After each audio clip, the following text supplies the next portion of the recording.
Di awal tahun 90-an, kantor SNK di Osaka adalah sebuah laboratorium ambisi. Saat itu, dunia sedang demam Street Fighter 2. Namun SNK tidak ingin menjadi pengikut. Mereka memiliki senjata nuklir di tangan mereka, hardware Neo Geo. Kita harus membahas sejarah teknisnya terlebih dahulu agar penonton paham betapa gilanya game ini. Neo Geo MVS, Multi Video System, bukan sekedar mesin arcade biasa. Ia dirancang dengan arsitektur yang mampu menangani sprite raksasa. Namun ada satu kendala besar, kapasitas cartridge. Setiap data karakter memakan tempat. Jika Anda ingin membuat game dengan karakter yang besar, Anda akan kehabisan memori dengan cepat. Disinilah Yasushi Adachi, sang sutradara, membuat keputusan bersejarah. Dia meminta tim teknisi menciptakan fitur hardware scaling. Secara teknis, ini adalah manipulasi pada line buffer mesin Neo Geo yang memungkinkan sprite, gambar karakter mengecil dan membesar tanpa beban tambahan pada CPU. Inilah rahasia kenapa Samurai Shodown adalah game pertama yang membuat pemain merasa seperti menonton film bioskop. Saat kamera menjauh, dunia terasa luas. Saat mendekat, ketegangan menjadi personal. Namun, sejarah mencatat bahwa pengembangan Samurai Shodown hampir dibatalkan. Kenapa? Karena tim pengembang awalnya ingin membuat game tentang monster-monster dunia seperti Darkstalkers. Tapi Adachi melihat potensi pada sejarah Jepang yang terlupakan. Dia ingin mengangkat era Kansei tahun 1788 sampai 1793, sebuah era di mana Jepang berada di ambang kehancuran moral dan ekonomi.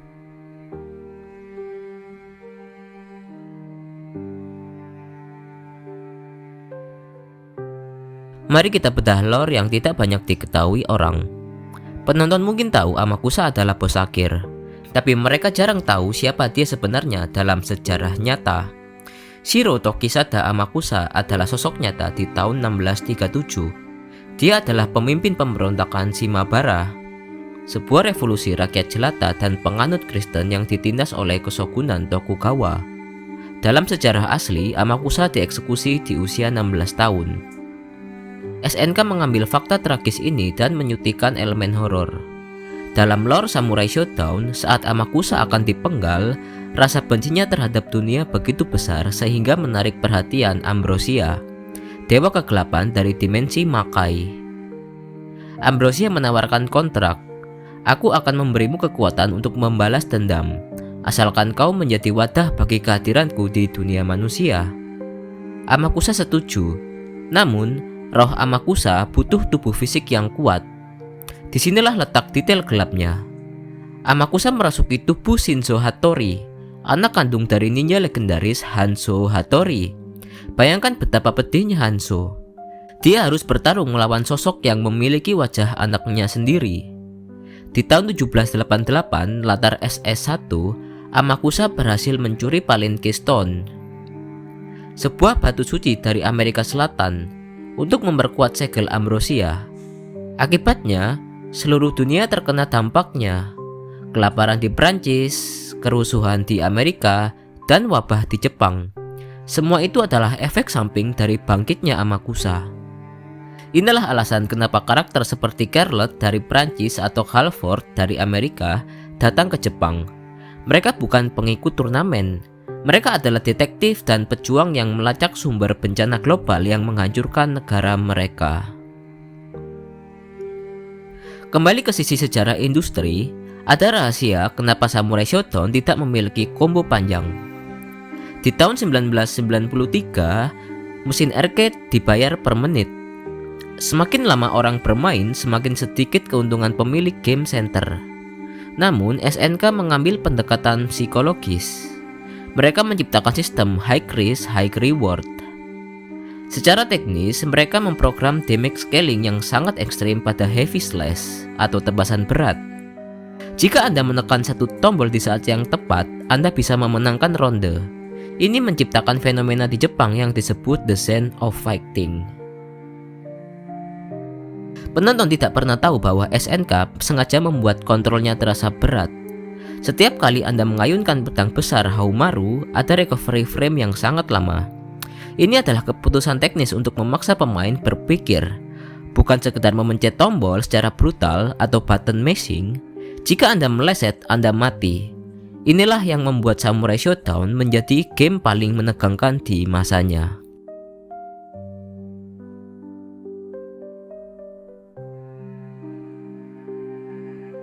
Tahun 1994 adalah tahun di mana SNK memutuskan untuk berhenti bersikap rendah hati. Mereka merilis Samurai Spirits, Haumaru Jikokuhen, Samurai Shodown 2. Jika game pertama adalah sebuah eksperimen, maka game kedua adalah sebuah deklarasi perang terhadap industri. Di saat konsol rumahan seperti Super Nintendo atau Sega Genesis berjuang di angka 16 hingga 24 MB, SNK menghantam pasar dengan cartridge berukuran 202 MB. Ini adalah angka yang tidak masuk akal pada zamannya. Kenapa mereka butuh ruang sebanyak itu? Jawabannya ada pada detail pixel dan audio fidelitas tinggi. Secara teknis, tim pengembang ingin setiap karakter memiliki animasi yang lebih luas. Di SS1, Haumaru terasa sedikit kaku. Di SS2, SNK menggunakan teknik multi-layered parallax scrolling yang lebih kompleks. Jika Anda perhatikan latar belakang stage Haumaru, ada dedaunan yang terbang dengan kecepatan berbeda, kabut yang bergerak transparan, dan pantulan air yang dinamis. Semua ini memakan memori ROM yang sangat masif. Banyak penonton tidak tahu bahwa chip suara Yamaha YM2610 pada Neo Geo sebenarnya memiliki keterbatasan dalam memproses suara secara simultan. Untuk mengatasinya, tim audio SNK yang dipimpin oleh Yasuo Yamate atau Ted Noiro melakukan teknik sampling yang revolusioner. Mereka merekam suara instrumen asli Jepang dalam durasi yang sangat pendek, lalu memanipulasi pitch dan loopnya secara real time lewat kode mesin. Hasilnya, suara petikan samisen di SS2 terdengar sangat jernih, seolah-olah ada pemusiknya di dalam mesin arcade Anda. Inilah yang menciptakan standar baru. Sebuah game pertarungan tidak hanya harus enak dilihat, tapi harus berbunyi mahal. Namun sejarah mencatat satu rahasia bisnis yang pahit. Karena ukuran cartridge yang mencapai 202 MB ini, harga beli satu kaset game Samurai Shodown 2 untuk konsol rumahan Neo Geo AIS mencapai 200 hingga 300 dolar AS. Jika dikonversi ke nilai mata uang sekarang, itu setara dengan 9 hingga 10 juta rupiah untuk satu kaset game saja. Ini menjadikannya game paling elit di dunia.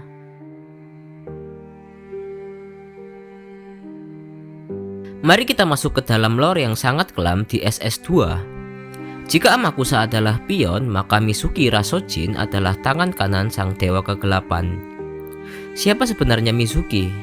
Penonton harus tahu rahasia ini. Mizuki bukan manusia baru. Dia adalah seorang pendeta wanita atau Miko dari 1000 tahun yang lalu. Saat dia merasa dunia tidak adil, dia melakukan kontrak dengan Ambrosia. Dia tidur dalam waktu yang lama dan baru terbangun sepenuhnya setelah kekacauan yang dibuat Amakusa di game pertama. Tujuan Mizuki sangat spesifik. Dia ingin mengumpulkan 7 jiwa terpilih untuk dikorbankan agar Ambrosia bisa masuk ke dunia manusia secara utuh. 7 jiwa ini adalah para karakter utama kita. Disinilah muncul rivalitas paling ikonik dalam sejarah game fighting, Haumaru versus Genjuro Kibagami. Genjuro bukan sekedar musuh bagi Haumaru, dia adalah cermin kegagalan. Rahasia yang tidak banyak diketahui adalah bahwa Genjuro dan Haumaru dulunya belajar di bawah guru yang sama, nikotin kafein. Luka parut yang berbentuk X di punggung Genjuro adalah kunci psikologisnya. Luka itu didapat saat dia membunuh ibunya sendiri yang mencoba membunuhnya saat dia masih kecil. Genjuro percaya bahwa di dunia ini tidak ada kasih sayang, yang ada hanya tebasan pedang. Setiap kali Genjuro mengeluarkan kartu Hanafuda setelah menebas lawan, itu adalah simbol perjudian dengan nyawa. Jika kartunya Sankou atau 3 cahaya, itu berarti nasib lawan sudah berakhir. SNK menggunakan motif kartu Hanafuda ini untuk menunjukkan bahwa bagi Genjuro, membunuh adalah sebuah permainan yang elegan namun mematikan. Dan inilah momen yang membuat sejarah lore Samurai Shodown berbeda dari game lain. Di akhir SS2, dunia tidak bisa diselamatkan hanya dengan mengalahkan Mizuki. Gerbang Makai tetap terbuka dan menghisap energi kehidupan bumi. Nakoruru sebagai Maiden of Light menyadari bahwa satu-satunya cara untuk menutup gerbang itu adalah dengan memberikan nyawanya sendiri sebagai segel. Secara sejarah industri, keputusan mematikan Nakoruru adalah keputusan yang paling berisiko yang pernah dibuat SNK. Nakoruru saat itu adalah karakter paling populer, bahkan mengalahkan Haohmaru dalam survei penggemar. Para petinggi SNK sebenarnya sempat melarang tim penulis untuk membunuh Nakoruru karena takut kehilangan pendapatan dari penjualan merchandise. Namun, para pengembang bersikeras bahwa tanpa pengorbanan cerita ini tidak akan abadi.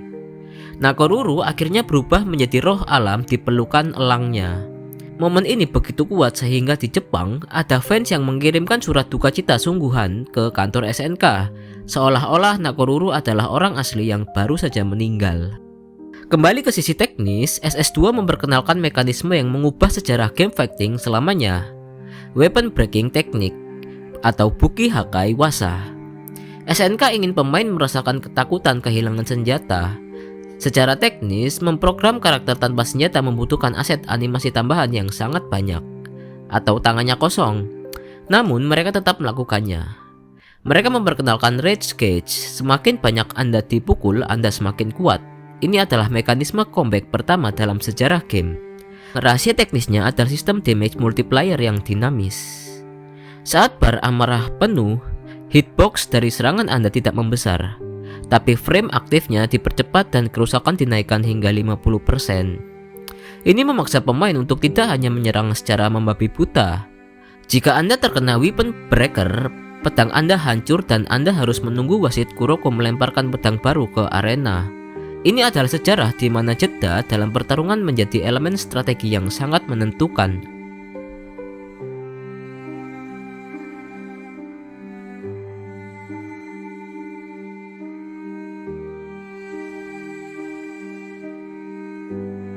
Tahun 1995 adalah tahun yang aneh bagi industri game.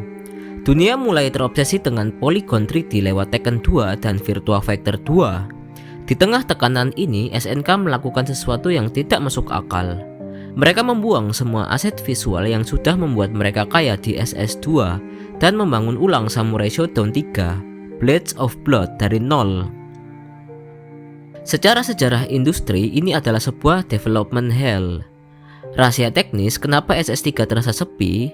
Banyak penonton bertanya-tanya, kemana perginya karakter ikonik seperti Carlot, Jubei, dan Tam-Tam di game ketiga? Jawabannya bukan karena lore, tapi karena waktu dan keterbatasan teknis. Tim pengembang mencoba membuat sprite yang jauh lebih besar dan detail daripada sebelumnya. Akibatnya, memori RAM Neo Geo terkuras hanya untuk memproses satu karakter. Setiap karakter di SS3 digambar ulang dengan gaya yang lebih kasar dan gelap. SNK ingin meniru estetika manga seinen yang serius. Namun karena tenggat waktu yang ketat dari para petinggi SNK, mereka terpaksa memangkas daftar karakter roster secara drastis. Inilah rahasia kenapa SS3 sering disebut sebagai game yang belum selesai oleh para kolektor hardcore. Untuk menutupi sedikitnya karakter, SNK memperkenalkan sistem slash dan bash. Secara teknis, ini adalah cara paling efisien untuk melipat gandakan variasi gameplay tanpa harus membuat model karakter baru. SNK hanya mengganti palet warna dan beberapa aset gerakan atau moveset. Secara sejarah, ini adalah cikal bakal sistem styles atau variation yang kita lihat di game modern seperti Mortal Kombat 10. SNK adalah pionirnya. Mereka menyadari bahwa pemain ingin personalisasi. Anda bisa memainkan Haohmaru sebagai pahlawan slash atau sebagai petarung yang haus darah.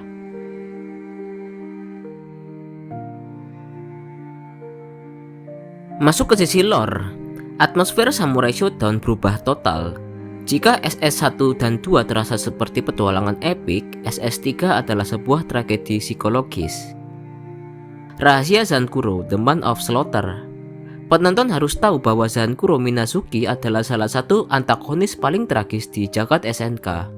Dia bukan penyihir seperti Amakusa, dia adalah manusia biasa yang tersesat dalam ilmu pedang. Zankuro membantai seluruh desa bukan karena ingin menguasai dunia, tapi karena dia mencari true match atau lawan sejati yang bisa menghentikan kegilaannya.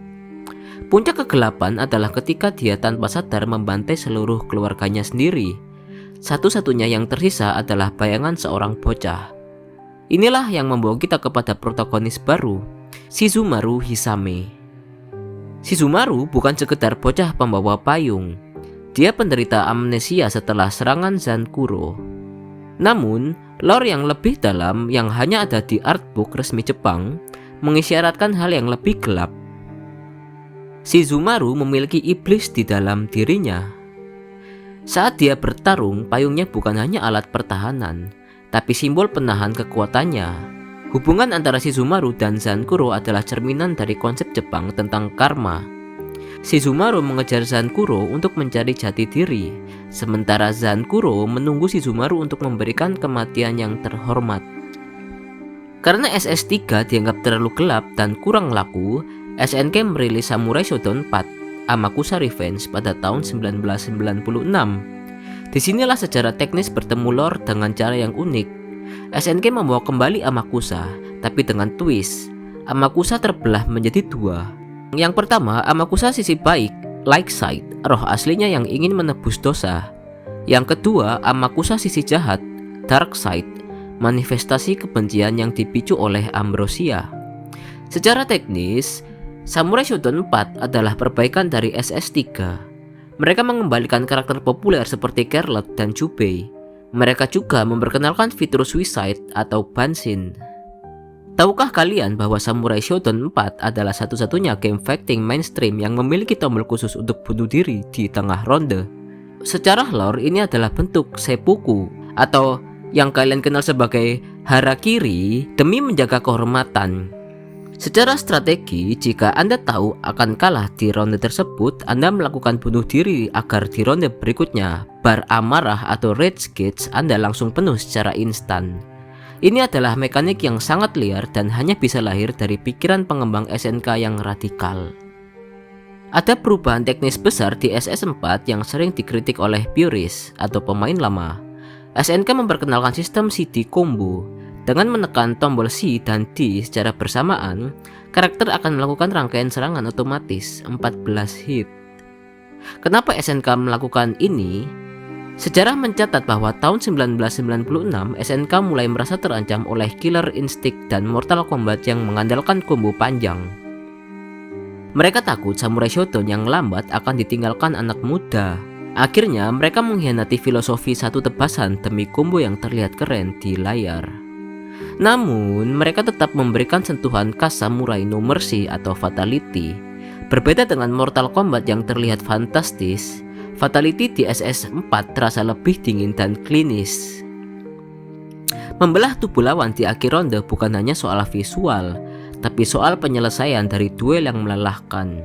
Secara teknis, ini adalah penggunaan aset animasi Zandan atau pemotongan yang lebih halus di mesin Neo Geo 16-bit.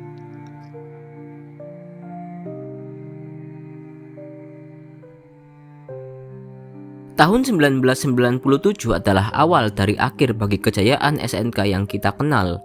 Sementara dunia sedang merayakan kelahiran Final Fantasy 7 dan Tekken 3 di PlayStation, SNK terjebak dalam delusi teknologi mereka sendiri.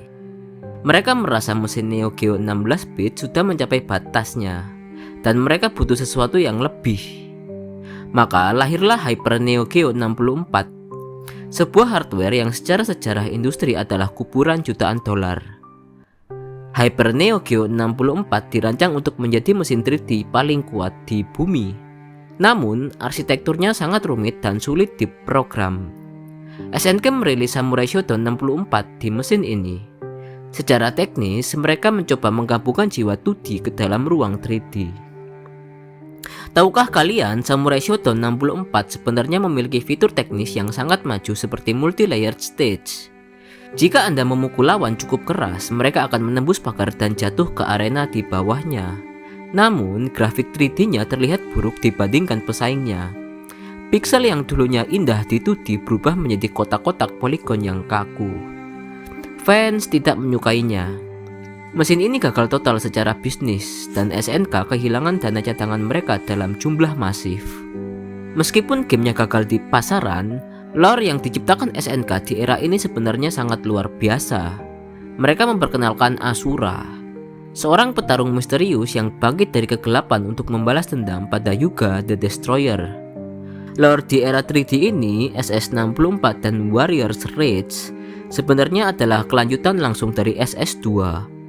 Namun, karena gamenya jarang dimainkan, banyak penonton tidak tahu bahwa Haumaru akhirnya menjadi tua dan memiliki seorang murid bernama Seishiro. Ini adalah upaya SNK untuk melakukan soft reboot pada cerita. Namun sayangnya, narasi ini terkubur bersama kegagalan hardware mereka. Sejarah mencatat bahwa pada 30 Oktober tahun 2001, SNK secara resmi dinyatakan bangkrut. Perusahaan ini dibeli oleh perusahaan judi pachinko bernama Aruze. Inilah rahasia gelapnya Aruze. Aruze tidak tertarik mengembangkan game baru. Mereka hanya ingin menggunakan hak cipta karakter seperti Haumaru dan Nakoruru untuk dijadikan mesin judi.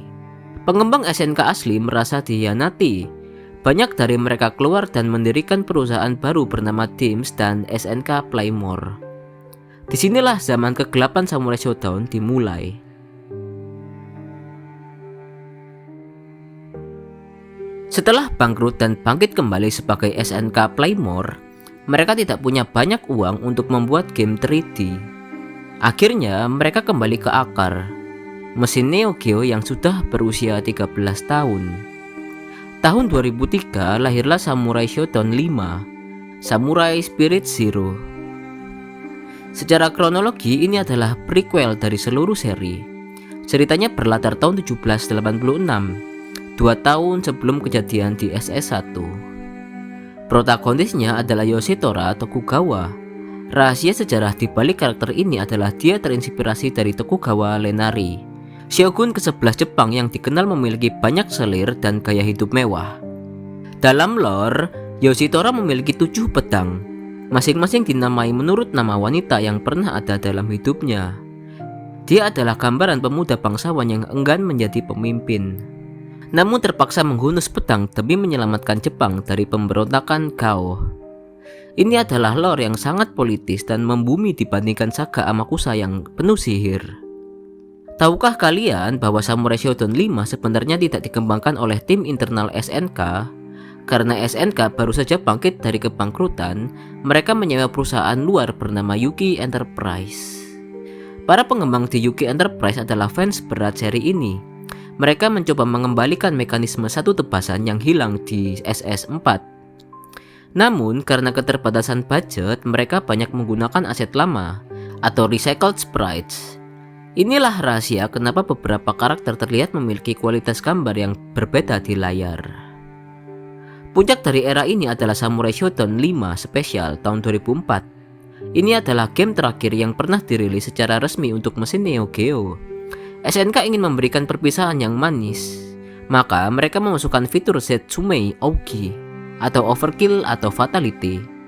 Setiap karakter memiliki cara yang sangat brutal untuk menghabisi lawan, mulai dari memenggal kepala hingga membelah tubuh secara vertikal. Sesaat sebelum game ini dirilis secara luas di Jepang, terjadi sebuah tragedi nyata dikenal sebagai Sasebo Slash. Seorang siswi sekolah membunuh temannya dengan cutter. Jepang saat itu lagi gempar. SNK Playmore yang ketakutan langsung menarik kembali semua kaset Samurai Shodown 5 Special dari pasaran. Mereka melakukan sensor besar-besaran secara mendadak. Di versi yang dirilis ulang, efek membelah tubuh dihilangkan dan diganti dengan layar hitam. Kejadian ini menciptakan salah satu kepingan sejarah game paling langka. Kaset SS5 Special Uncensored, versi asli tanpa sensor, menjadi buruan kolektor dunia dengan harga mencapai puluhan hingga ratusan juta rupiah per keping. Ini adalah akhir yang sangat dramatis dan penuh darah bagi konsol Neo Geo yang legendaris. Kita harus berhenti sejenak dan mengagumi fakta sejarah ini. Neo Geo bertahan selama 14 tahun di pasar arcade. Ini adalah rekor dunia. Bagaimana bisa? Rahasianya bukan pada kekuatan mesinnya, tapi pada efisiensi pixel. Para desainer SNK telah menjadi dewa dalam memanipulasi pixel. Mereka tahu cara membuat darah terlihat nyata hanya dengan 3 gradasi warna merah. Mereka tahu cara membuat pedang terlihat berkilau hanya dengan satu baris piksel putih. Samurai Shodown 5 Special adalah bukti bahwa seni pixel art bisa mengalahkan kekuatan poligon jika dikerjakan dengan cinta dan dedikasi. Meskipun SNK sebagai perusahaan telah runtuh dan berubah, jiwa para samurainya tetap hidup dalam memori-memori silikon yang sudah tua itu.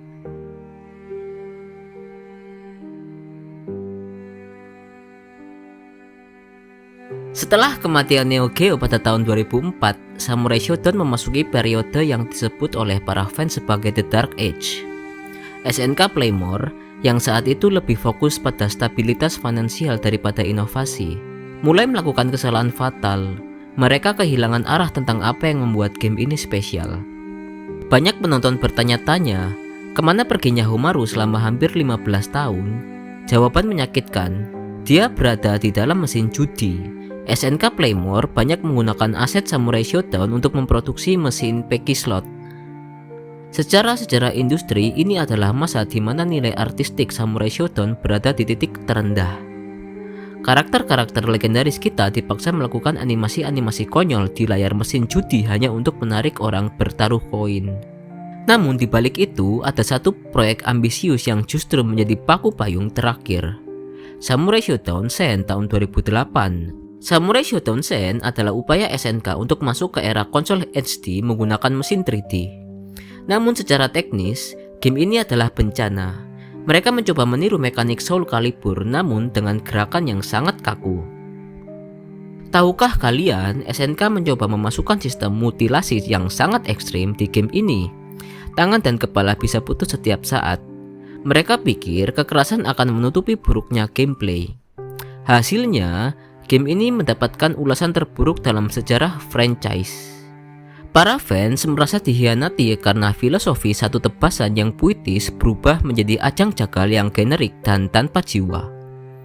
Setelah kegagalan Sen, pedang Haumaru benar-benar dimasukkan ke dalam sarungnya. Dunia menganggap Samurai Shodown sudah mati.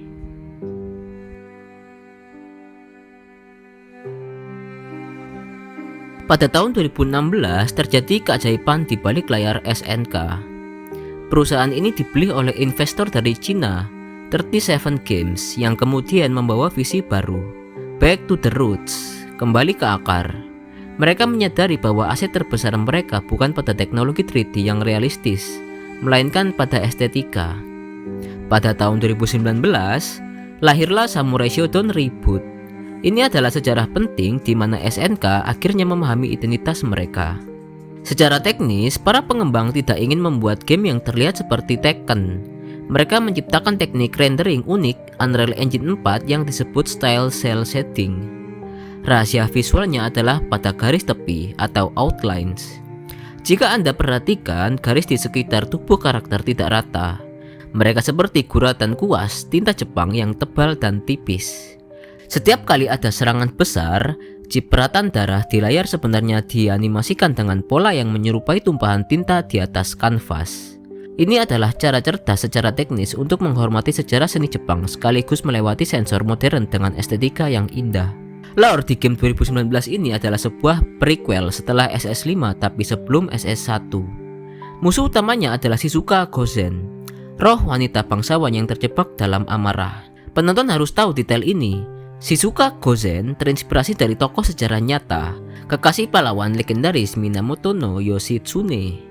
SNK kembali menggunakan sejarah nyata untuk membangun rasa ngeri yang elegan. Amarah yang dipendam selama berabad-abad akan melahirkan iblis yang jauh lebih menakutkan daripada penyihir manapun. Kita telah menempuh perjalanan dari tahun 1993 hingga sekarang. Kita telah melihat bagaimana memori 202 MB di mesin Neo Geo bisa menciptakan legenda. Dan bagaimana kebangkrutan hampir menghapusnya dari peta sejarah. Ada satu konsep Jepang yang menjadi rahasia kesuksesan abadi Samurai Shodown, yaitu MA atau ruang kosong. Di game lain, ruang kosong adalah kebosanan.